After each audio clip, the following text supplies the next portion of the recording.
I don't have expectations of what's after this call. I do know more from a personal level what can be offered or not, but not sure if it matches what you're looking for. Hello. All right, thanks.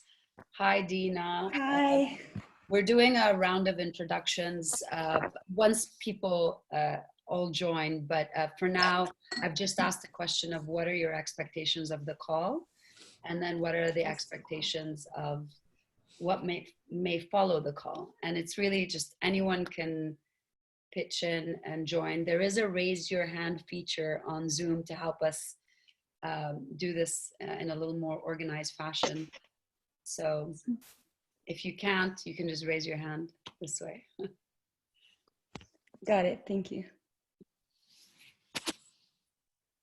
No one wants to join? Is it too early? What's going on? No one has any thoughts on it? Alex, since I know you. I've been helping my mom try to get on this call. I will give you one more minute and then I'd love to chime in with my expectations. All right, what about Hannah? Do you want to chime in? I'd say what was said previously is like where I'm at as well, and just like learning. I'd love to just learn more about like what this program entails on this call, and then I'd like maybe time to answer, like ask questions afterwards. Okay, great. So as people come in, I think it would be great to do a quick round of introductions. I'll start.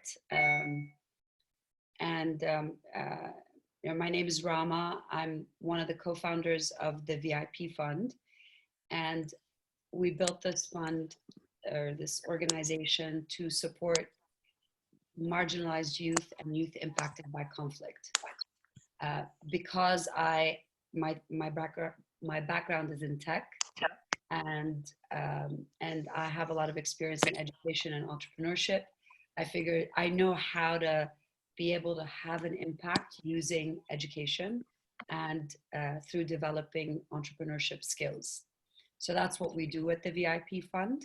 And the vision that I had was to create a virtual network, because I kept seeing all these borders divide and multiply across the Middle East. I figured it would be wonderful to tie people together, and with all the like refugees and the migration, the virtual world would have been a good place to tie everyone in together and bring them together as one community. And through my experience of online mentorship, I saw the impact by mentoring young ladies and gentlemen in the West Bank and Gaza and other places. And I felt that we could just extend this opportunity for others. And I felt this impact not just on them, but on me and how it's changed and transformed my life. So I felt that this could be a benefit that would extend to other people who are interested in mentorship, coaching, and training online. I'll stop here and see if you guys want to introduce yourselves. We could start maybe with Rasha, who's a board member, and then Heba, who's going to be the program coordinator. Hi, everybody. My name is Rasha. My last name is a heck of a task for all of you. For those who know Arabic, it's made of two words, but we write it in one word, and it means certain destiny. A little bit dramatic for these days.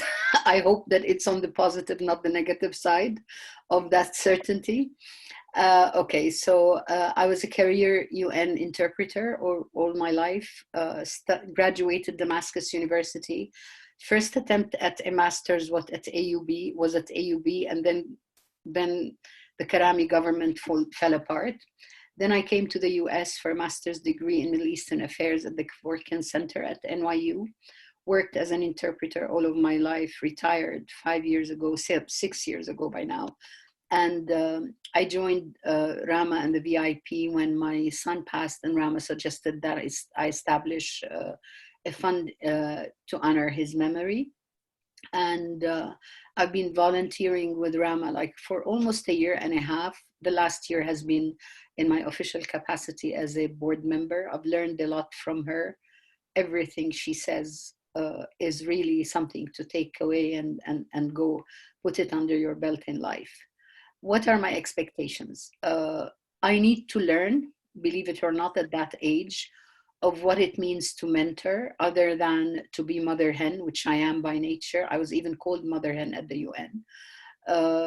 How to respond to a client or a peer's need.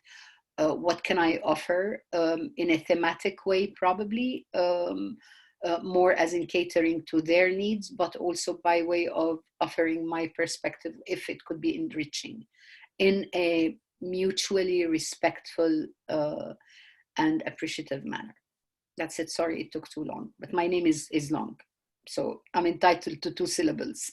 Thanks, Lisa. And welcome, everybody. I really, really appreciate and look forward to working with you all. Hiba? Hi, it's good to see everyone. My name is Hiba. I'm a junior board member of VIP.fund. I recently joined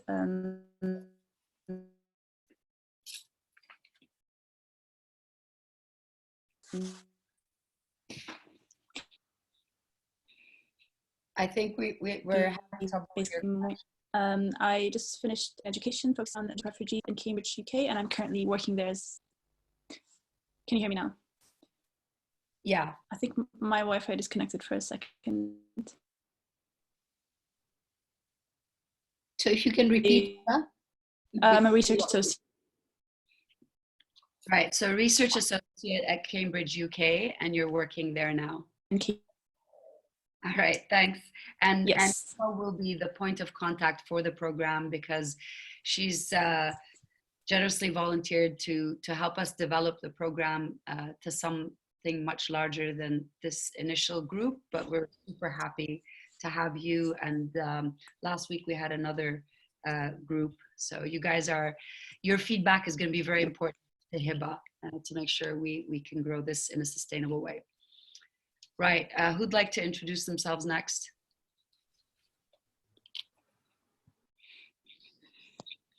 Fadai, go ahead, Lamia, sorry. Hi, sorry, I can't find the raise your hand button. And I just wanted to start just to tell Hiba's my sister, and I wanted to tell her Wi-Fi isn't working. I'm trying to give her a heads up, it's not working. I'm from Syria.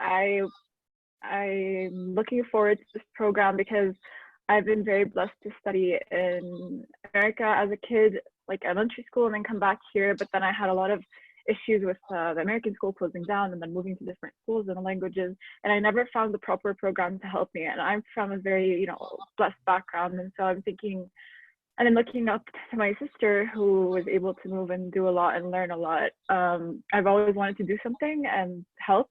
I never got to travel because my degree doesn't qualify. I studied marketing. So I was just looking forward to being able to do something while I'm here and kind of give back with all that I have learned, and to learn a lot from other people and like learn from other experiences outside of just Syria or what I see from the news or my family or whatnot. So.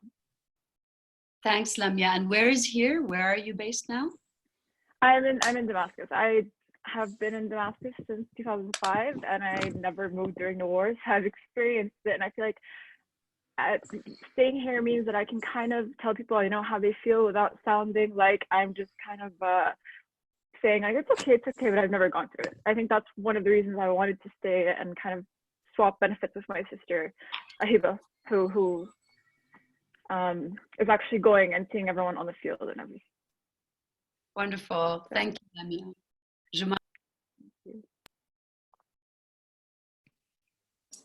Okay, so there are many angles to introduce oneself. But first, I'm assuming we're speaking English because at least one person doesn't speak Arabic. Is this? Yeah. So I'm speaking to you from Dubai, very closely tied to Dubai, Damascus, Beirut, Riyadh, Amman, Jerusalem.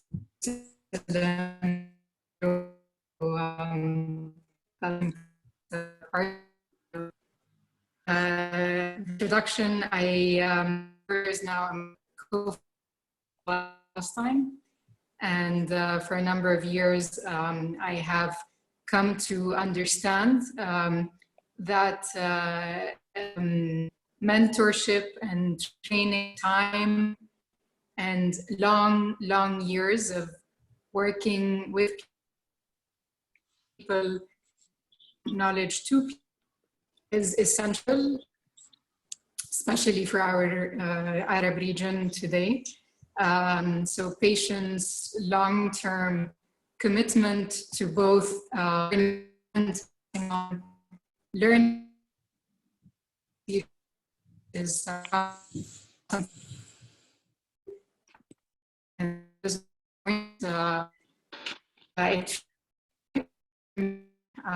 to do so. Sorry, Jumana, to interrupt. For Having trouble. years now. Jumana, we're having trouble with your connection. I wonder. Sorry, Rama. We're having trouble with your connection. I wonder if you need to like turn off the video so we can hear the audio.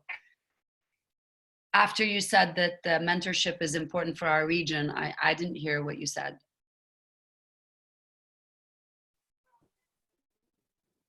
Right, we'll move on and then we'll give Jumana another opportunity maybe to when her connection is better.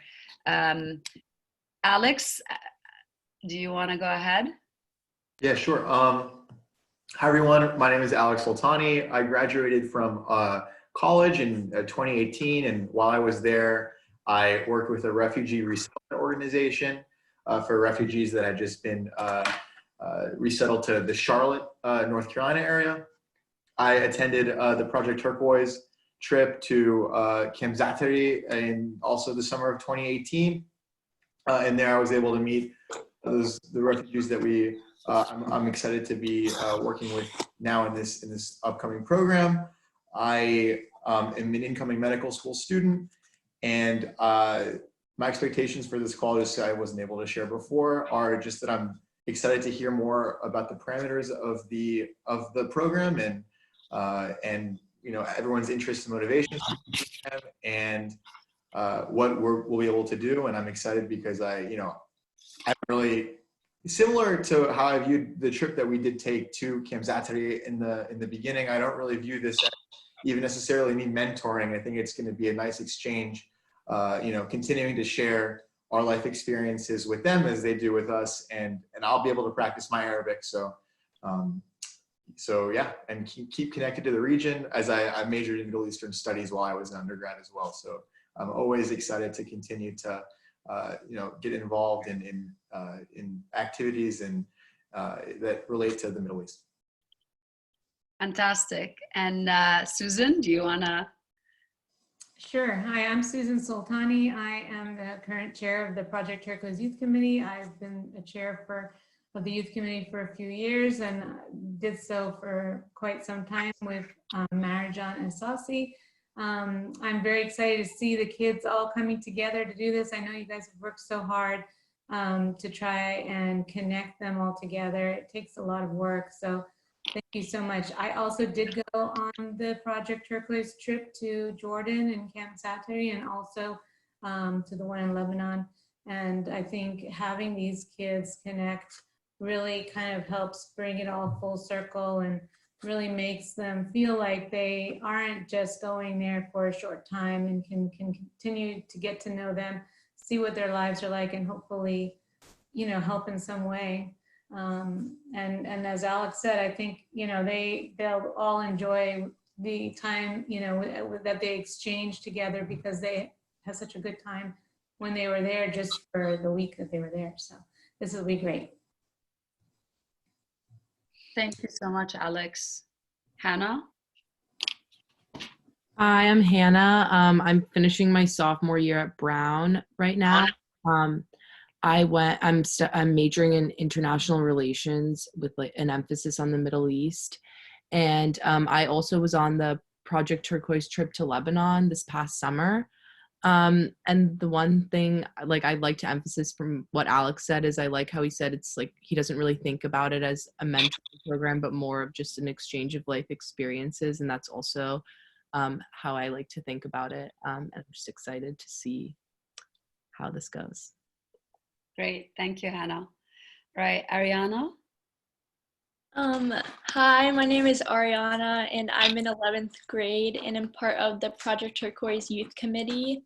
and I went to the Project Turquoise trip to Lebanon last summer.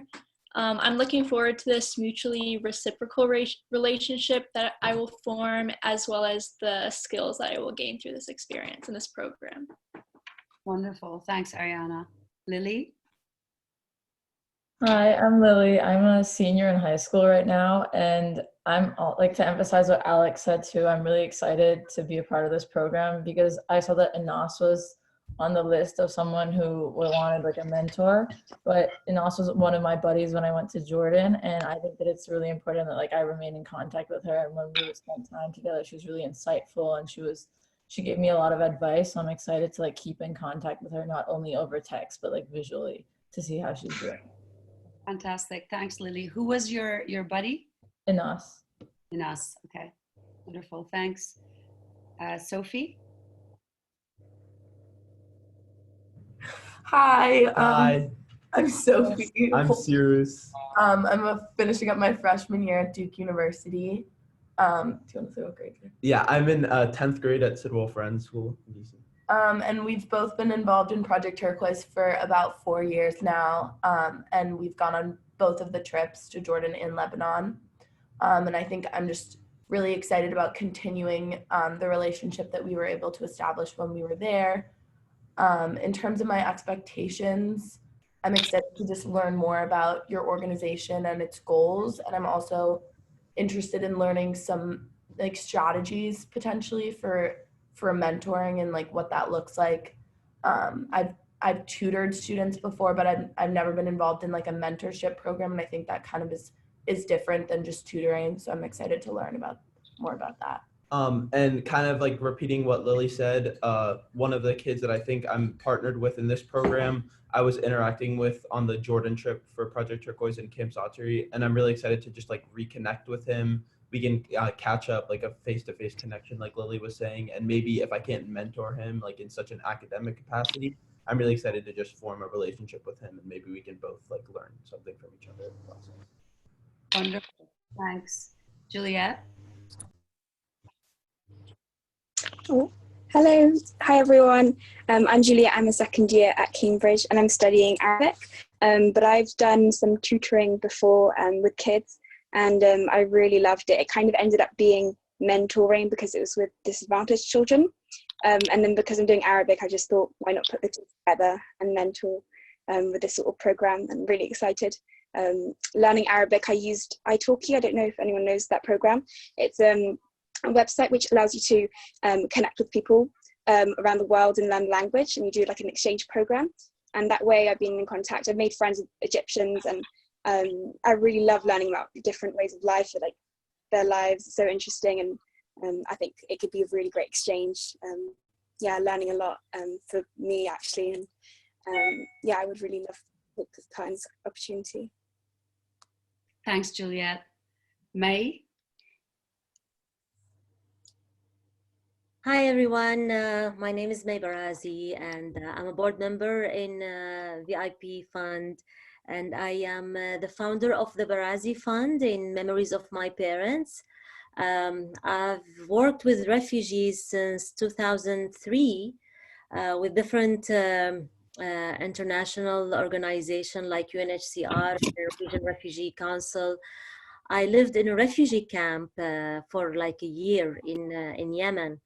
But I love what you've been saying, and just to comment and add to what you said, I just actually, that's why I'm late. I just finished a class with some Syrian women on GoToMeeting that are living in refugee camps in the north of Syria. It was a long class because we're trying to finish before Ramadan starts, so it was like 2 hours and 15 minutes. And when I finished my class, I said to them, I'm so sorry, this was a very long session. And the ladies, the last thing they said to me was, no, we enjoyed it. You are our window to the outside. And that really hit me, because I felt bad. I really felt bad because when I started the class, I was telling them, because we stopped the classes for some times because of the corona, and you know what, there were a lot of bombing in the area. And so when I started class, I was telling them, so tell me where you are now. So most of them are in camps, um, and to say that in the end was really touching. So I would like you to think that each one of you, not just mentoring and helping, but you could be a window to the outside world to some of those students. So you'll be doing a lot. So I'm very proud of you, and you're just doing great job. Thank you so much for being part of this program. Thank you. Thanks, May. Muhammad? Hello everyone, I'm Omar. You can call me Muhammad or Omar, they're the same. I'm from Syria. I live in Damascus right now. I'm old. I'm a volunteer in about 10 plus organizations or like volunteer teams, etc. I'm really interested about education and you can say helping refugees and just the youth basically. So yeah, my main goal from this program is to learn how to learn more about mentoring and basically how can I change in education, etc. Because it's you can say it's more related to education and refugees and all of those stuff. So it's really interested me because I'm trying to find something unique in some program that I can get into, and this program is actually one of those programs that I'm looking forward to participate in. And yeah, that's everything. Thank you so much for having me. Thanks, Muhammad. Dina? Hi guys, I'm Dina. I grew up in Egypt, and then I went to college in France, and I did a master's in Spain. I recently moved to San Francisco, so that's where I'm located right now. My background, I have a bit of a mixed background, both in psychology and business. My main interest has always been psychology. I worked in a psychiatric hospital, but I have a family business. And if anybody here has a family business, as you know, you can never get out of it. So can you guys hear me? It says my internet connection is unstable. Are we okay? Okay. So I worked, as I said, as I mentioned, I worked in a psychiatric hospital, both as a psychologist and I did a lot of the operations and the quality control. I've also worked in my family business basically forever, which is, I don't know if anybody here is familiar with Egypt. It's a company called Talat Mustafa Group, which is involved in real estate, hotels, a little bit of F&B as well. So I've had cross exposure, you know. I've also worked in the government pre-revolution with the Ministry of State for Family and Population. So a lot of the work that we did had to do with combating female genital mutilation, population control, you know, bringing education to little towns in Egypt. And unfortunately, during the revolution, they decided that they don't want to keep this ministry anymore. So that's when I really started looking into the private sector.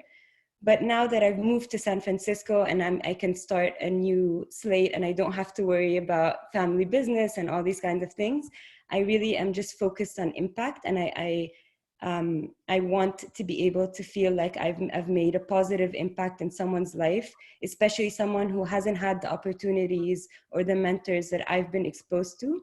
And I would also love to open up my network in Egypt, having grown up there and you know, knowing, like working there for many years. I would love to open up my network for whoever needs it. Yeah, so that's a little bit about me, and I'm very looking forward to getting to know everybody and learning more about being a mentor. Thank you so much. So I think the first thing is I'm so excited by the diversity of this group in terms of age, geography, backgrounds, interests.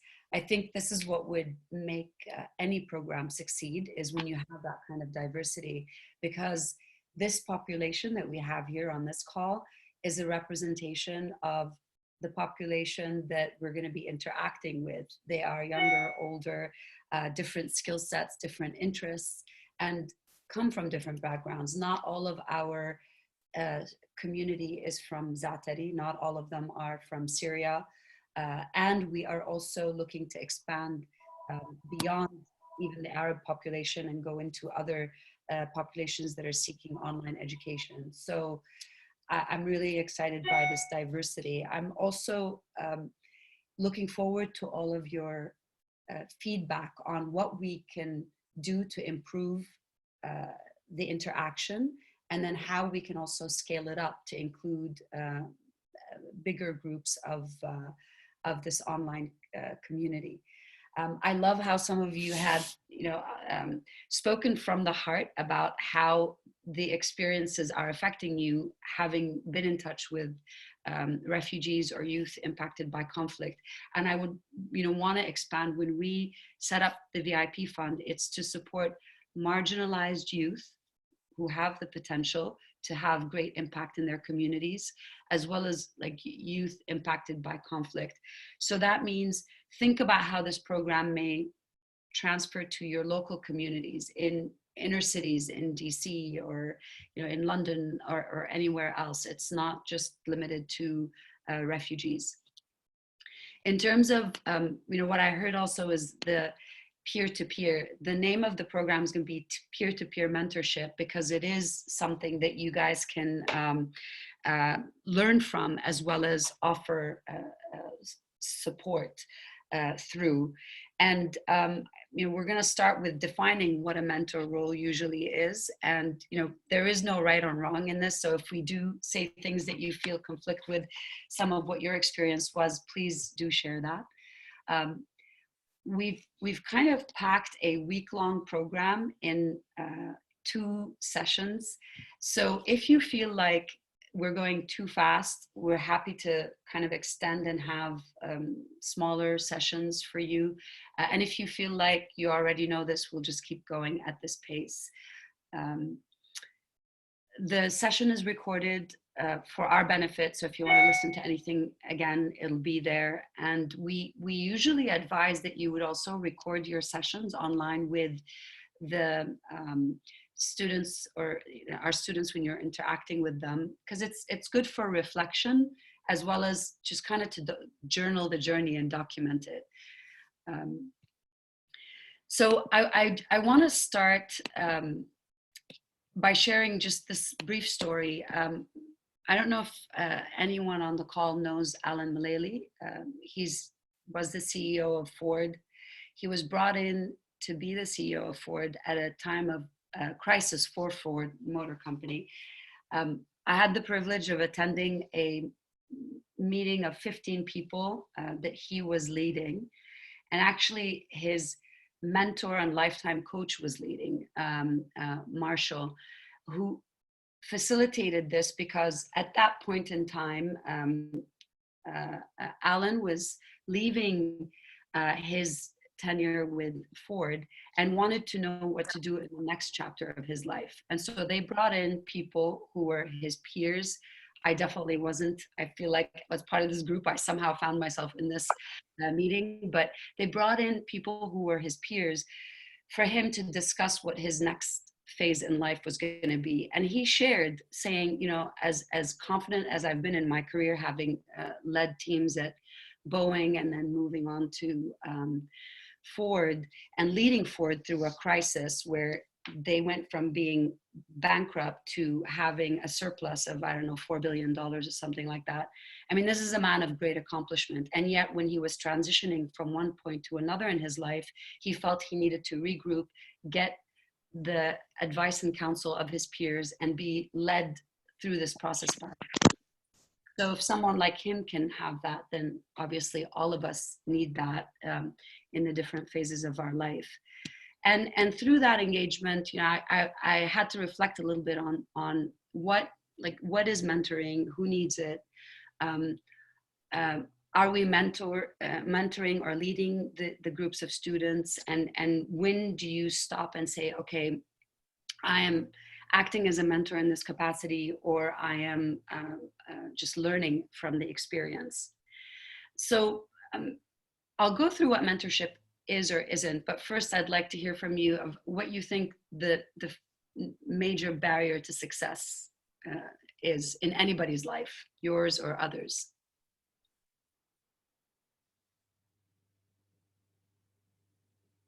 Anyone? Yeah, I'm gonna jump in. From personal experience, I think the biggest barrier is personal block or personal lack of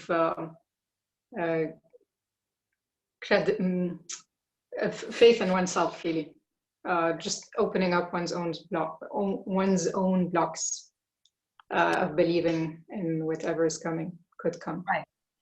So, I mean, I think there probably are a lot of reasons why people are afraid of, have a barrier to success, but the number one that's most cited is fear of failure. And so when we're, looking at the students and what they're going through, it's mostly this idea that I'm scared of not being able to achieve, and that pushes them back from trying to do anything or attempt anything new or launch into a new domain. So one of the main pillars of a mentor-mentee relationship is to address those fears, and or at least have the space to allow people to think about those fears comfortably and be able to go through them logically. In addition to the fear of failure, a lot of our students, the barrier to success comes from their parents, the education systems that they've learned in, the fact that they feel or they grew up with the notion that learning stops after college, or maybe before college for some of them who can't get to college, and then that there's an absence of mentors and mentees. Now, anybody know why parents are the number one barrier to success for a lot of these young men and women?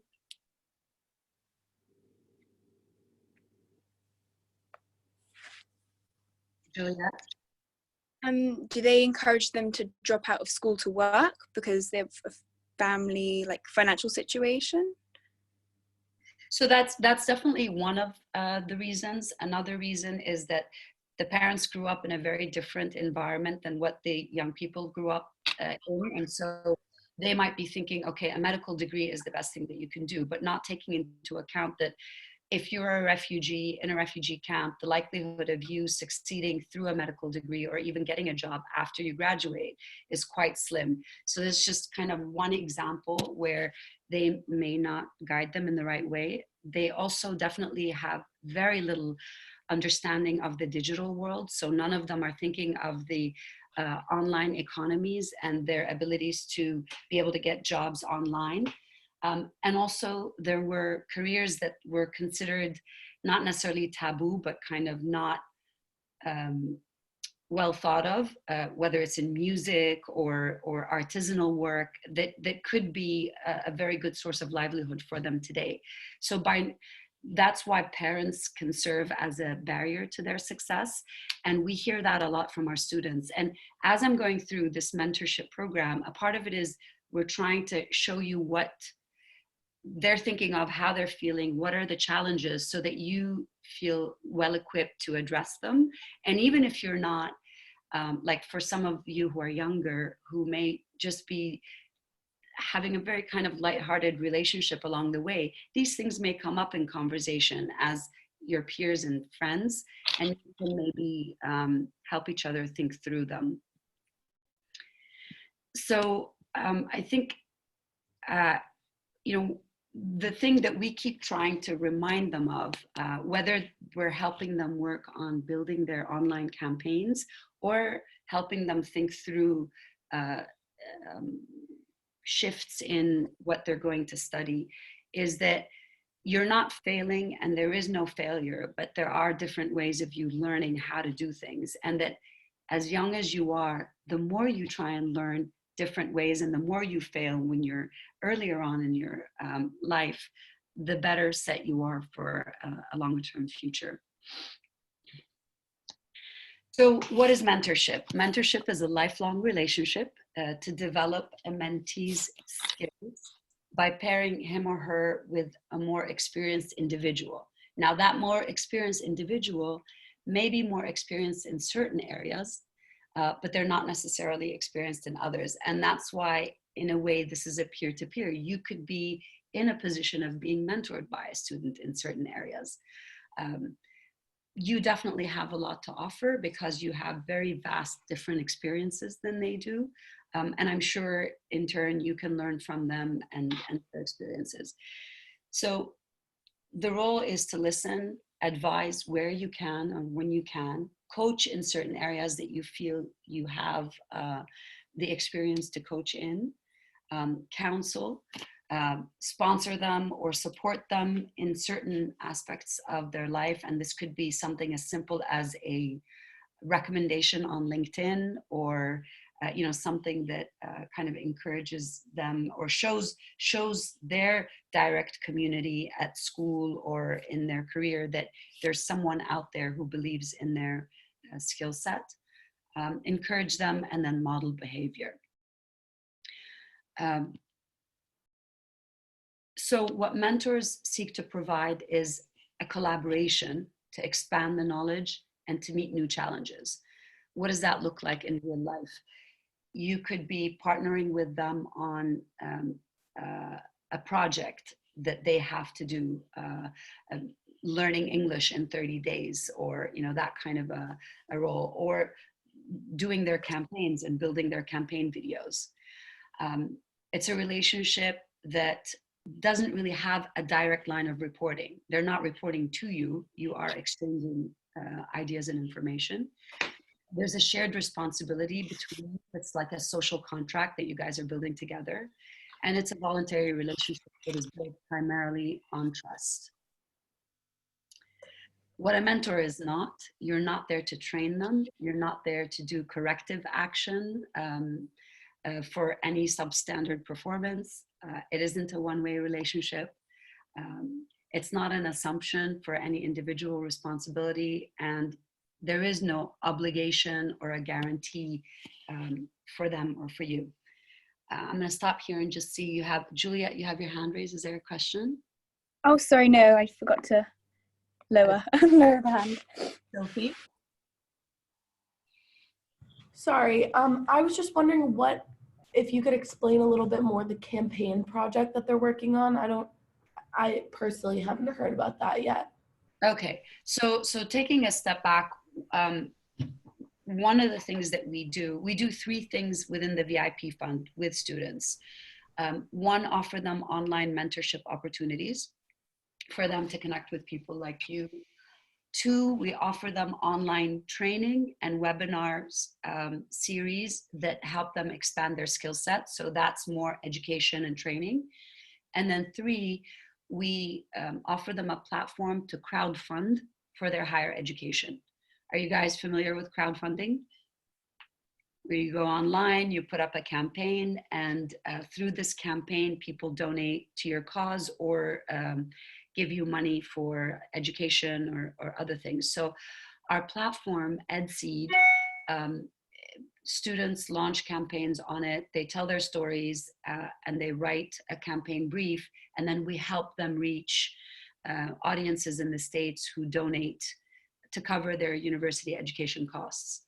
So they're having to create videos, and it's extremely challenging for them because, unlike a lot of you guys, they've never had public speaking opportunities. They haven't had any media opportunities to create videos or dabble with creating videos.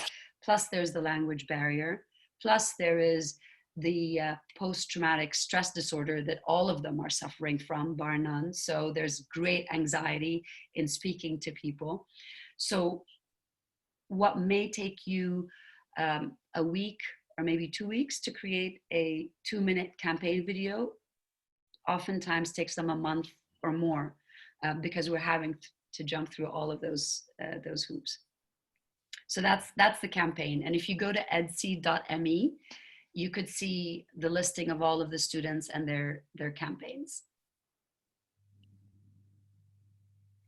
Rama, briefly, could you talk a little bit more about the training and webinar series that you all do, and just maybe give like one or two examples of maybe recent webinars on topics or themes that you guys have explored? Sure. So the most basic and most often recurring webinar series is how to build a crowdfunding campaign.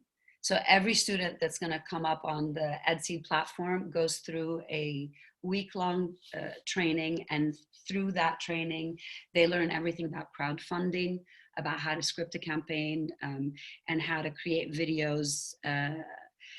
The other programs we ran, one of them is a media publishing campaign to help them create a voice that in the online space, and we've had about 500 students go through that. We've had a freelance workshop on how you create a freelance business and do your. They've had writing resumes, you know, so it ranges from, you know, project management, very basic skills, and then also technical skills like teaching them coding or robotics. And now, if I may add, some of our students are currently doing webinars. I mean, doing videos like training other students on things. We have a student in psychology who is trying to start his own channel of addressing impacted population to relieve the PTSD. Another one is teaching his peers how to play oud. So even that, I mean, it's just an offshoot that's not, we probably are not doing, but probably because of the training that they got, they're also coming up with ideas that they are transferring to their own world, and in a way that's suitable with their skill sets. Yes, Dina? I just have a quick question. I was wondering if there were any tools that you had that were kind of standard that would work for everybody that we could all share with each other. For example, when I worked at the hospital, we realized that there's some underlying thing that just everybody would benefit from, whether it's stress management, you know, like just basic tools. And it would be much easier to have something like this that we could all share together, maybe also to standardize a little bit the mentoring, so that if for some reason one of us, you know, it has to drop out for a little bit, that someone else can step in and like figure out at what point they are and what needs to be done. Or is it more like everybody kind of just figures out their own thing with, I mean, obviously it's going to be a mix of both, but. Yeah, so in terms of like technical tools to journal the journey, we do have an online platform that you get an account on, and you journal your experience with the mentee, and that, you know, basically connects you to them on an online system, and you just document each session saying, you know, this happened in this session, this is what we covered, and this is the outcome that I find. And so that allows for the continuity if you're working with them today and then someone else is working with them the next day.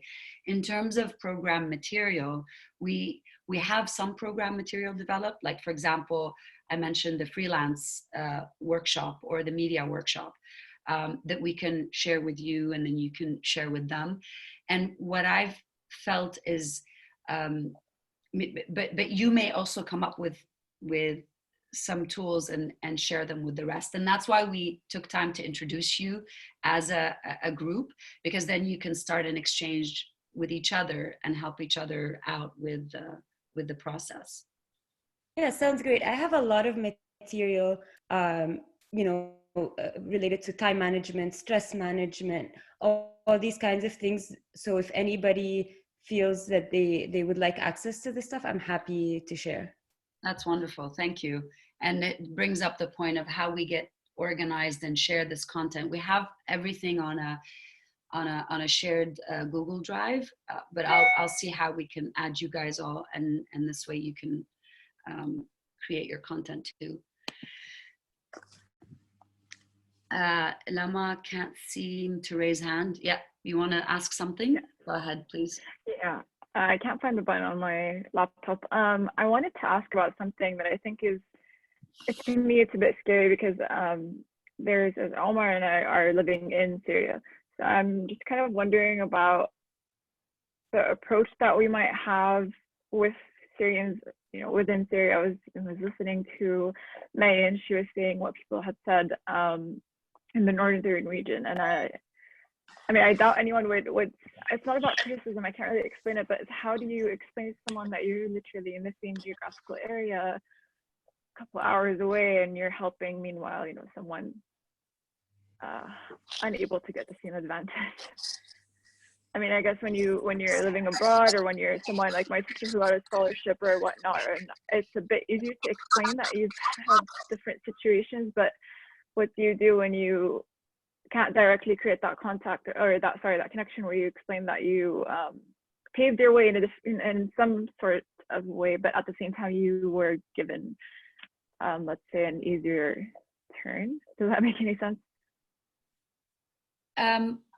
So I'm not sure if I quite understand the situation. Like, I'm sorry, I didn't understand the question. If someone else did and feel like you can respond. I think maybe I understood what she meant. I think it doesn't matter what you're doing to help whoever and wherever.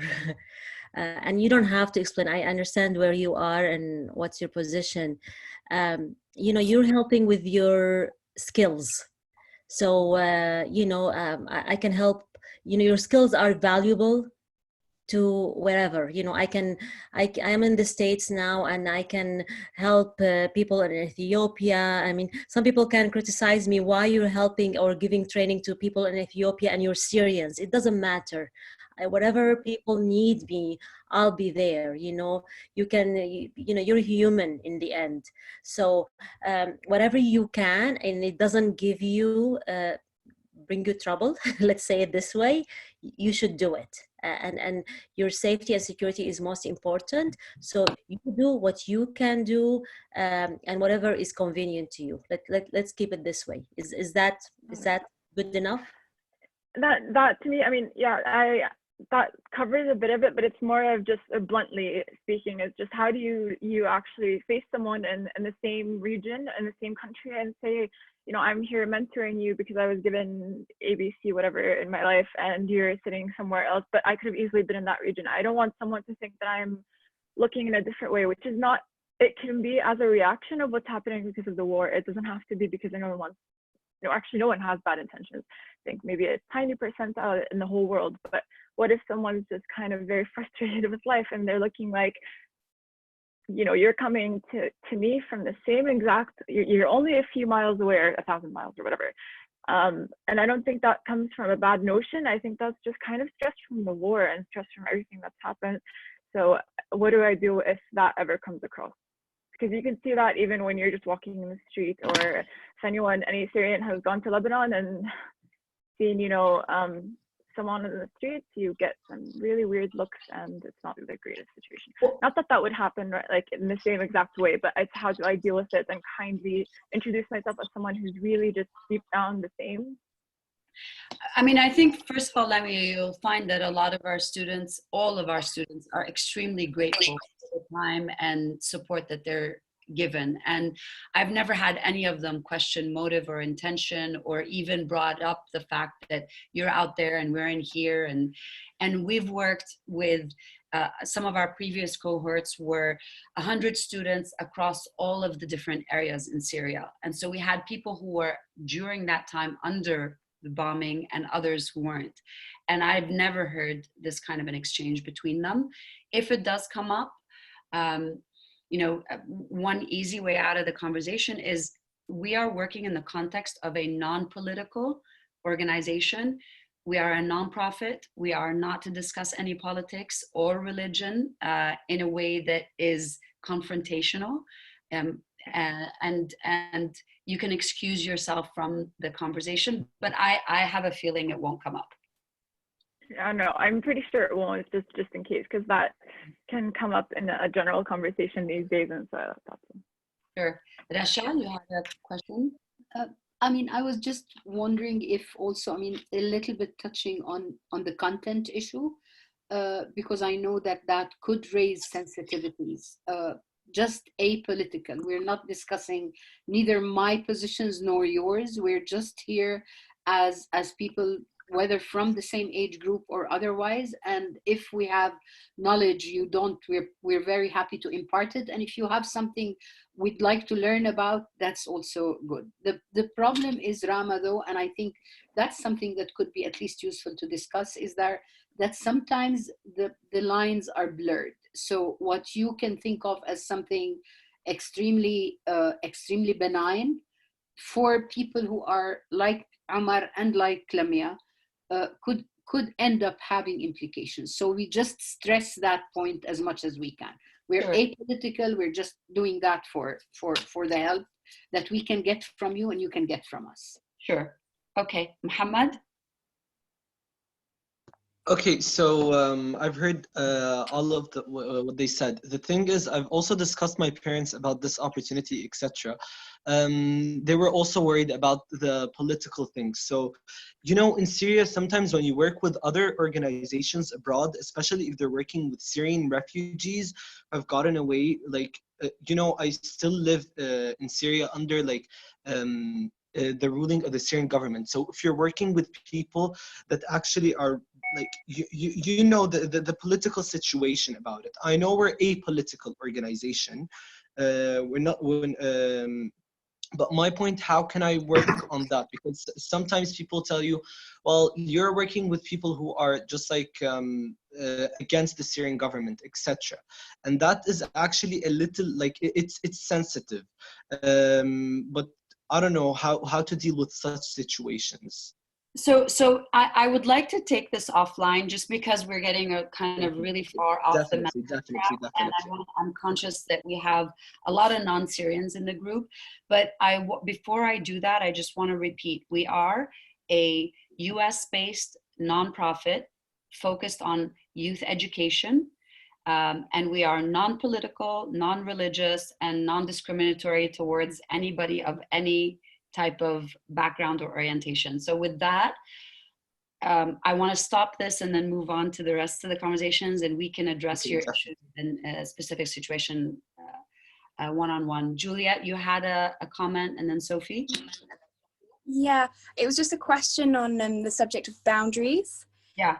So I'm aware that with like post-traumatic stress and all the things that people like refugees may have seen, they'll have lots of stories that they might need to like go through or just to tell, so that I understand more about them. But how would you deal if the information was too much? Because I'm not trained. Maybe quite a few of us are not trained in like psychotherapy or like how to deal with difficult information, and I don't know when I would need to stop them and allow them, like, I don't know, create a bit of distance, because I wouldn't be able to handle the information, or I don't know if I should just listen or give advice. I wouldn't know how to handle it. So I mean, thank you for bringing that up. And we have a lot of younger participants in this group, and I feel that for you guys, if you want to work, think about a plan yourselves with your parents if you wanted to, but a plan where this is a friendship, or it's kind of like an advanced pen pal relationship. It's not meant to be a relationship where you are offering guidance or counseling or coaching or any of that support. You have a pen pal somewhere halfway across the world and you're exchanging thoughts. That's the first kind of notion. And if you're doing that, then there are themes that you can stick to that have to do with education, that have to do with sports, that have to do with kind of just more on the light side type of theme. But if you feel at any point in time where something is brought up that is not comfortable, or that is, I would say you escalate it to the program manager immediately. And then we deal with it offline. And we've had one or two circumstances where we've had to deal with certain things offline. But that would be the course of action. And I'm not sure if Dina Masri, if you have anything more to say about this, since you. Yeah, I actually wanted to add a couple of things. First thing, that while many people have very good intentions when dealing with these kinds of things and feel like they can offer good advice, there's a reason that psychologists go through so much training to be able to help people. And it's just a lot of things that seem like they might be helpful could actually do more harm than good. So I suggest just staying away from this. Like we're not here as psychologists, and like there's no reason to take that role, because even as a trained psychologist, it's a very difficult thing to take on. You know, a small example I like to give is I once visited a school that you know had a lot of Down syndrome, autistic students, and the teachers took an autistic boy to a music room and started trying to distract him with a lot of music. And if anyone knows anything about autism, if you know, if you're already overly stimulated and you put in more stimuli, I mean, the kid ended up jumping out of the window, right? And it was all super well intentioned. You know, they saw someone who was having a tantrum and they thought, let's distract him. My point is, mental health is a very serious thing. We should leave it to the professionals and keep your relationship as a business mentor. We're not here to, you know, treat their PTSD. And then the second thing is, with that said, you can also get PTSD from hearing something. You don't have to actually experience it to be able to get PTSD. So if anyone feels like this is too much for them, then I highly suggest that they either find a safe space, or we can even create a group among us where we can talk about these things to kind of keep check on each other. But again, this is a very sensitive line, and I would just stay away from it.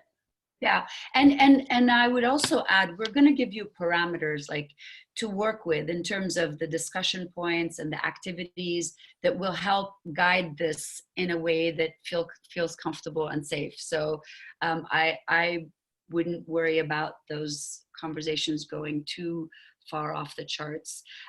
Alex, you had a question, and then Sophie. Thank you. Yeah, I just want to reiterate, I appreciate everyone's comments. And I think, you know, it's important to be thinking really sensitively about this, as, you know, these are sensitive issues.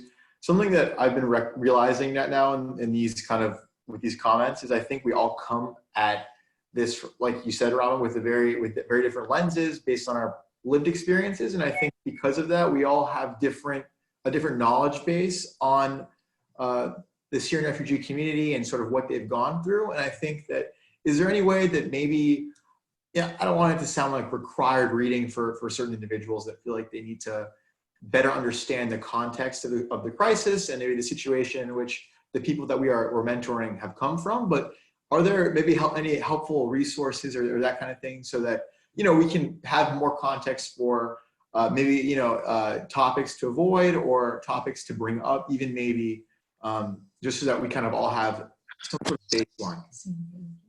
That's a very interesting point, and I never thought of that, but it is definitely worth exploring. Maybe by the next session, we'll have some materials available to you. And I'm kind of running through my head. There's everything from music to film to TED Talks to like all sorts of different you know, reading materials. So we'll definitely get back to you with that. I am conscious of the time. We've literally gone through one out of like 4 modules that I usually cover with mentors. I want to just first ask, do you guys have 5 more minutes? Okay, so what I wanted to just wrap up this module with this 5 minutes, and then maybe talk about whether we want to do more of this. But here, I just wanted to add to what I said earlier, that a successful relationship is based on kind of a long-term commitment. So think of yourself as working with this person for long-term, creating these two-way conversations, allowing for vulnerability and mutual trust, but that vulnerability doesn't have to get to a point of, you know, I'm talking about PTSD issues, but in the context of you're helping them, for example, come up with their campaign video, make room for the person feeling somewhat uncomfortable because they haven't presented before, or kind of talking about things that they may be shy about because it's music, but they're not comfortable talking about their music capabilities or things like that. So not thinking of vulnerability as I'm bringing up childhood issues and crises and all of that, but the things that a lot of us just cringe internally because they're a little bit socially awkward, maybe. Thinking of it as a two-way relationship, so you sharing and finding connection points, and I'm sure you will find a lot of connection points. And once we get on the first call and introduce you guys, you'll see those connection points coming up. And then being impeccable with your words and actions, and remembering that they will be kind of that they will remember what you say and how you say it, and how you treat them in terms of, you know, you're consistent, you're showing up on time, you're respectful of the relationship, and you having that expectation of them as well. That is a mutual thing. And I wanted here to just touch briefly at the end of this conversation on reflecting on leadership, because whenever we are in a relationship, we are modeling behavior. And so reflect on people that you find are upstanding leaders of your community, whether it's, you know, one of these or not, and think about what you take away from people that you look up to, whether they're leaders of society or your community or even your family, and think about, you know, why you feel a certain way about them, or how they model, you know, what they believe in, and what they know. And think about this idea of self-reliance. You don't want to create a dependency in this relationship. If you're helping them create their campaigns, you're actually asking questions and nudging them in certain ways. You're sharing information with them, but you're definitely not creating their campaign for them. Ultimately, they want to learn from this experience. And then I guess just kind of thinking about the extended value of this in terms of just creating peace. You guys are volunteering for this, but you can inspire a lot of other people that may be kind of interested in doing this and haven't yet found the venue. I want to stop here and just ask really quickly. Well, I'll address the two questions and then ask quickly. Sophie, you had something to say? Hi, yeah, this is a little bit of like a less deep question, but I was just wondering if you were familiar with how the university was responding to the coronavirus outbreak, and if you thought that would affect this program at all, or like their university? Yeah, their university. Yeah, Russia has the answer to that.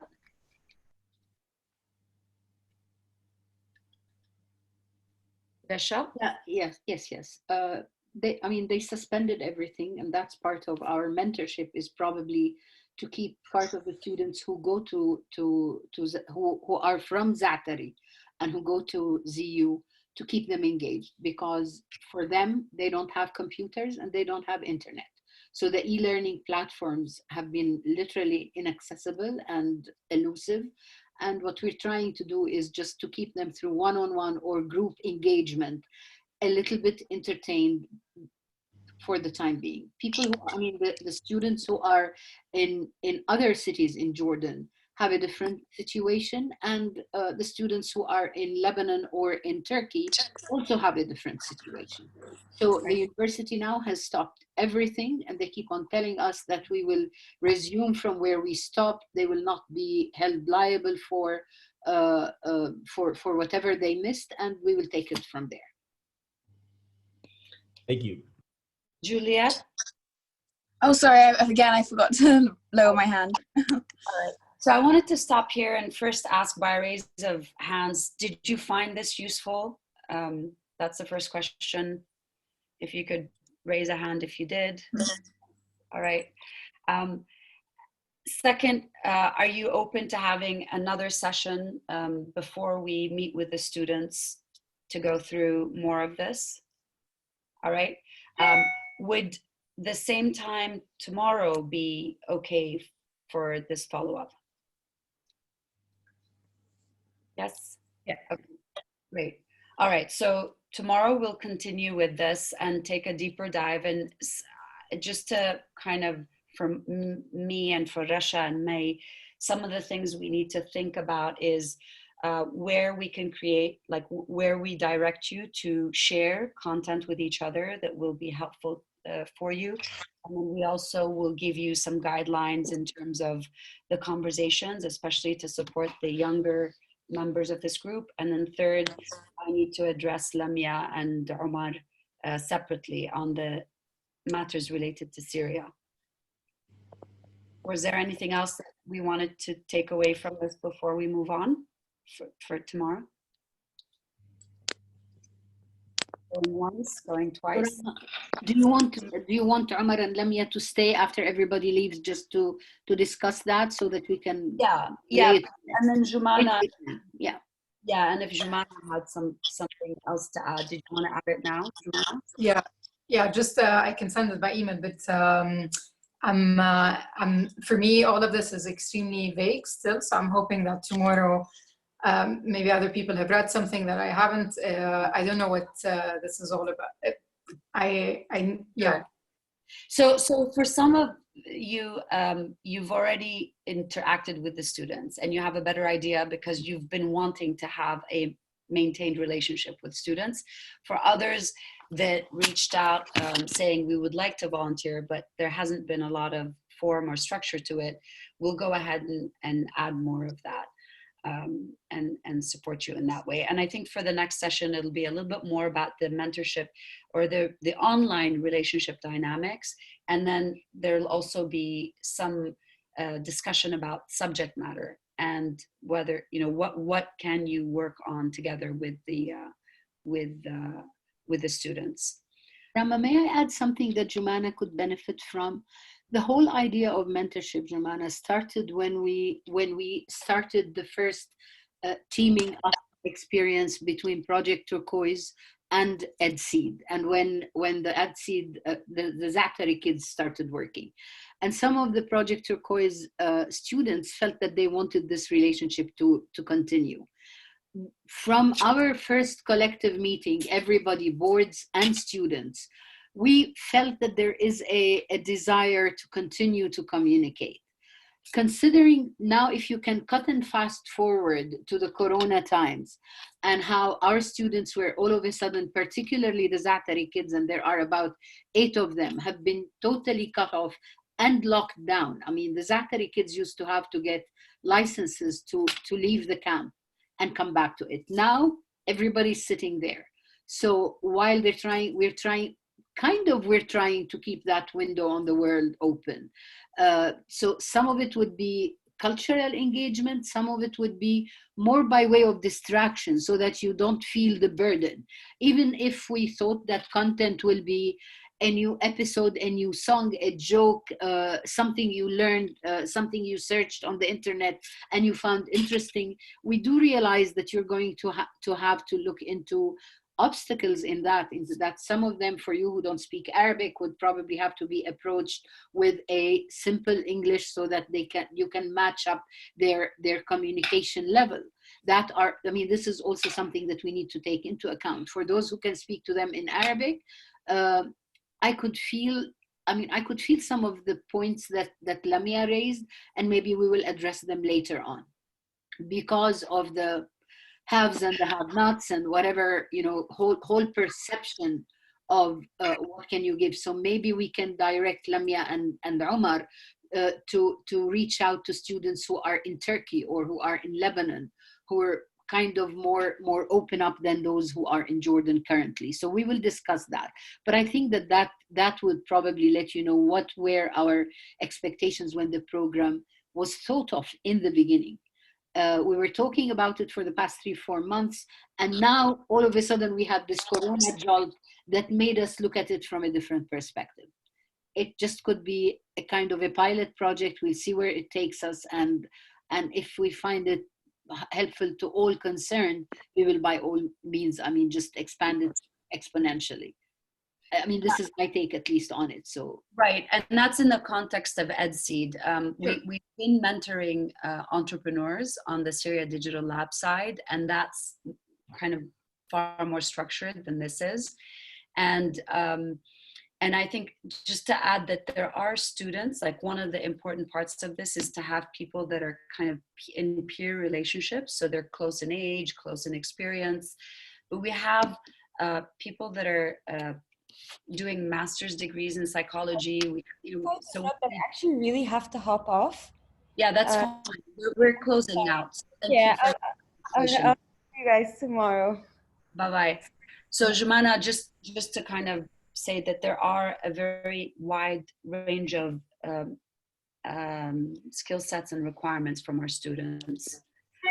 I do want to say thank you. It's like 10 minutes past the hour. I don't want to keep anybody longer than this, and we can regroup tomorrow. And thank you so much for your interest and time. Yeah. Yes. I just want to make sure that it's all tomorrow at the same time is okay for the Project Turquoise students, because I know they're all in school and they're taking online classes. Is that okay for you all? Okay. Thank you, guys. All right, cool. Okay, thank you so much. Bye-bye. Thank you. Jumana, and is there something else, Jumana? Okay. Thank you. Thank you. Barama. Rasha. Bye-bye. Bye. Bye.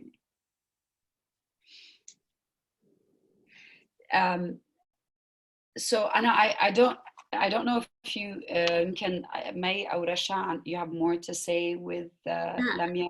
Yes. I want to ask actually, Muhammad, where do you live? I missed that part. I live in Damascus, Syria. Okay. So I do actually have a suggestion, because we do have some students from Gaza, right? How many students do we have from Gaza?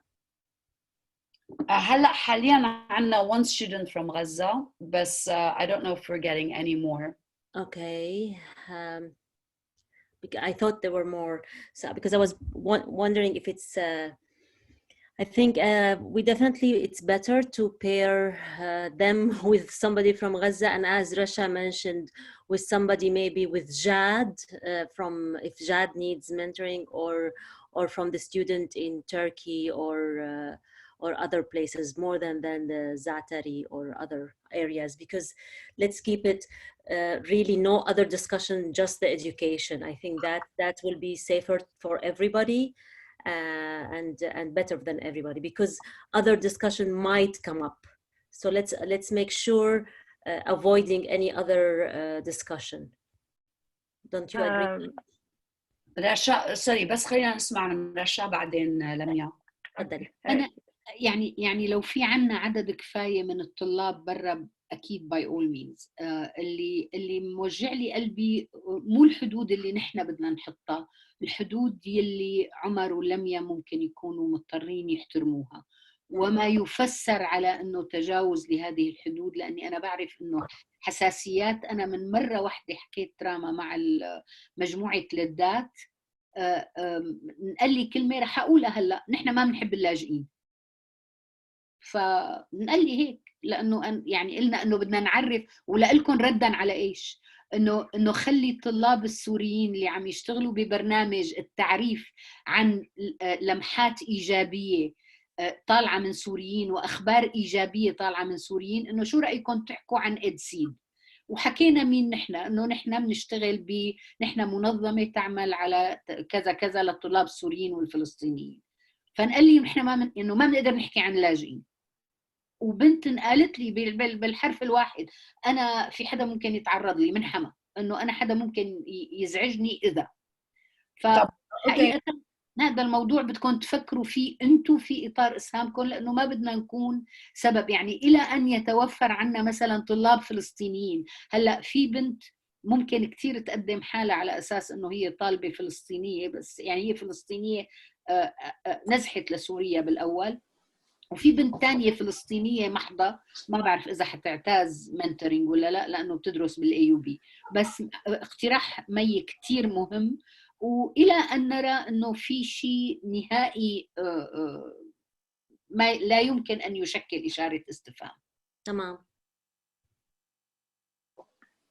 هلا هلا شوي كان بدي اوضح شغله. هلا اول شيء عمر، هلا انا صار لي كمان يعني كثير بشتغل بجمعيات هون، فبعرف شو يمكن تواجه حكي يعني أنا كمان فيني ساعدك بهذا الموضوع. هلا الشيء اللي هو أنا كان قصدي أكثر هو ما بعرف إذا قد إيه في يعني مين آخر مرة حدا نزل على الشام أو ما بعرف يعني.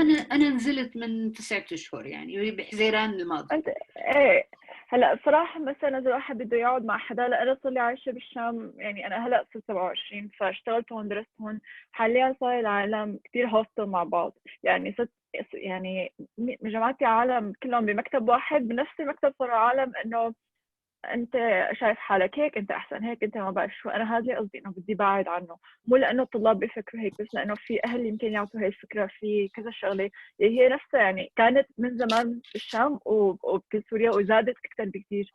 يعني هلا مثلا عندنا على مستوى الواحد اذا بسوق سياره معناتها شيء بمكتب واحد. انا بشتغل باي تي ديفلوبمنت كومباني، كنت قبل بشتغل بان تي ان، فانا شغله بكومبانيز اجمالا ان كثير وضعهم منيح. بهدول الانتيتيز العالم بيحكوا على بعض بوش بعض، مو بس عن السياسه ولا عن الدين ولا على اي شيء. فانا عم احكي على انه احساس بالفوقيه عن شيء. لا مثلا هبه اختي اسهلها لانه هبه قدمت على منحه وطلعت لبرا وكانت كمبيوتر ساينس وقلبت دراستها وعملت ساوت.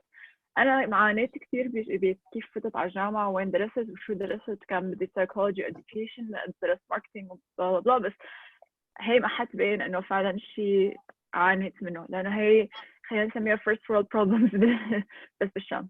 فانه انا هذا اللي كان قصدي، الوضع بالشام ما عاد او الوضع بسوريا ما عاد فريندلي لهالدرجه اللي الباقيين يمكن حتى اللي كانوا عم يحكوا معنا متصورينه. يعني انا طلعت على مصر من شي 7 شهور، مصر اهدى بكثير من عنا كالاسلوب مع العالم، الحديه مع العالم. احنا صايرين حدين مع بعض.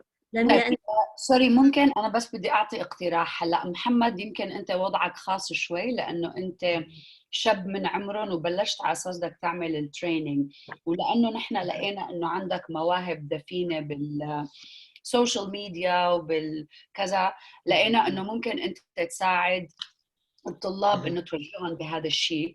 هلا it could be just participating during the EdSeed training and nothing more. You're not going to have this long-term relationship اللي عم يحكوا فيها المجموعة الثانية, you're not going to have the one-to-one relationship. It's going to be like with the group, whether it's helping them with writing blogs or videos or things like that. It's very similar to your work with the youth assembly. وحتى يمكن نطلب منك انه تساعدنا اكثر كorganization in helping us find more resources, more people, etc. Does that make sense to you and avoid all of the challenges that we're talking about? Definitely. هلا لا أنا that's not my point. البوينت هي كانت إنه أنا already عم بشتغل مع organizations برا، بس كنت عم شوف إنه كوضع. فهلا إنه طمنته كل شيء وأنا ما عندي مشكلة شو ما كان المنتورينج، لأنه I've done mentoring قبل long term mentoring ولهلا مستمر فيه حتى. ف I'm always ready for that. Okay. Ooh, yes, thank you so much. So great. So that addresses that. And I think unless Resha or May have anything else to say to you. بعتقد في نقطة راما كانت عم تحكي عنها هبة اللي هي كمان مفروض، بس انت حتجي لها بعدين. بس بما اننا نحن هلا اهلية محلية فيني اقولها. كان حسيت من لميا انه عم تحكي على البرسبشن اوف بريفليج. يعني انت قاعدة ببيت شكله مرتب، لابسة اواعي شكلها مرتبة، وهذا موضوع بتحاكيكم راما عنه لما بتوصل لنقطة بالتدريب اسمها more or less البادي لانجويج. وحتى حكينا لأنه لا واجهنا مع جزء من طلابنا المتدربين هالإحساس. ما رح أحكي مع حدا يعني، فلنفترض مثلا نحن بزماننا قلنا لبنت منقبة ما فيكي تكوني موجودة، مش بس لأنه ما فيها لأنه هويتها مهمة، بس لأنه بحس أنه نحن عم نحاول نكون مؤسسة علمانية ونحن اجانا حدا معلش حريتك الشخصيه تتحجب، ما بقدر اقول لك تحجب ولا ما تتحجب، بس النقاب لا. مثلا انا بالنسبه لي خط احمر. هلا اذا اجى واحد على الطرف الثاني، اذا اجى واحد لابس سترابلس ولا سباجيتي توب بمجموعه عم تحكي مع شباب كلهم بيقولوا لك السلام عليكم، that is improper and I had to raise the issue. يعني اضطريت اقول لحدا انه هذا اللبس ما بيلتبس. فيمكن هذا الموضوع انه نقدر نراعي فيه بالمره الجايه نوع من البساطه بالمظهر، لحتى ما يحس الزلمه راسا لما مثل ما قلتي انه انت فوقه ب10 درجات. وقتها مستحيل يقدر يطلع على علاقتك معه انها علاقه ند، بده يصير يحسك انه بدي فوق. هذا الموضوع انا واجهته قبل بالمنتورينج، كنت عم بعمل منتور اي جت يو لميا الايشو كله. كنت عم بعمل منتورينج لحدا اكبر مني بكالوريا وعم درسوا انجلش، وهن اوضاعهم يعني كثير كثير تعبانه. فانا يعني صراحه صرت حاول انه just like انه to dress very normally very simply. وحتى حاول انه قدر المستطاع ما ارجي اي مظاهر اكسترا او يعني مظاهر رفاهيه. هذا الشيء خلق انه جو معين يريحهم. اي ثينك هن هدول بروتوكولز معينين لازم بكل منتورشيب بروجرام انه يتبعوا مشان انه يضل العلاقه الاثنين انه مثل ما بدي اقول انه ما يكون في حساسيات صغيره. لا طبعا هلا انا اجمالا يعني بشتغل بكثير جمعيات وبتطوع وهيك، بس هي مثل ما قالت رشا هي فكره اكثر العالم الطريقه اللي يمكن يشوفوك. مثلا انا عندي مشكله اللي كثير من اللي قراب علي بيعرفوها، انه مثلا انا دائما في perception انه انا كثير كثير فوقيه لانه انا بحكي بالانجليزي اكثر، لانه العربيه تنكسر. وهي المشكله بالعكس، انا بتمنى حدا يعلمني عربي، انه اهلي بيساعدوني هيك يعني شغلات هي بس بالفيرست انستنكت بتاخذ طريقه غريبه. يعني ما حدا حيفهم علي. مثلا اذا انا عم اشرح لك والله مثلا هي بتصير مع كل العالم، كثير تحكي انجليزي والله مو قصدي. طب العربي بيضحكوا بيطلع غلط، ما بعرف الفاظ صح بيطلع غلط، يعني في حكي هي هيك perception غلط بيطلع من عند العالم، ما ضروري يكونوا لانه قصدا. غير انه انت بتخيل كونك انت كمان بالشام، انت شايف العالم عن جد كيف صايرين كثير هوستل مع بعض. ما عندنا هالمحبة مع اللي رفقات ما عاد رفقات. فهي هي الناحية اللي كنت قصدي اياها، انه لازم الباقيين يعرفوها لانه let me interrupt you بس sorry لانه انا اخذ وقتكم sorry. شغله نهائيه انه لما الواحد بيضيق محور الحديث ممكن انه يركز على شيء معين يفيد ويستفيد منه. فانا يعني بتامل انه تفكروا يعني اوريدي نحن قلنا محمد شو الحل، بس انه فكري شو الشغلات اللي انا ممكن فيد فيها بنطاق ضيق وبس ركز على هذا الحديث. ونحن يعني رح نجرب انه نشوف مين اللي ممكن انه تشتغلي معه، يلي ممكن انه هذا توفري لهم يعني انه انا اذا بدكم مثلا بتقولي انه انا اكسبرت بالتكنولوجي لنقول ولا بالبزنس، فيلي حابب يتعلم بزنس ولا اللي حابب يعمل اللينكد ان بروفايل تبعه يحكي معي على هذا الشيء. فاذا حددتيه معناها خلاص ما في طلعه ودخله وكذا. and it's no longer this مثل ما عم نحكي المنتورشيب للبقيه انه كثير فيها مفتوحه العلاقه واخذ وعطاء كبير. تمام؟ alright. شكرا كثير لكم شباب. سؤال سريع، لميا انت اخته لدكتور عمر سالم؟ بنته. بنته وانا بنته كمان. يا اهلا وسهلا. انا واختي قاعدين مع بعض. اهلا وسهلا فيكم. طيب يا اهلا. باي باي. هلا جماعه. alright bye guys. bye bye. Bye. Nice to meet everyone. Bye.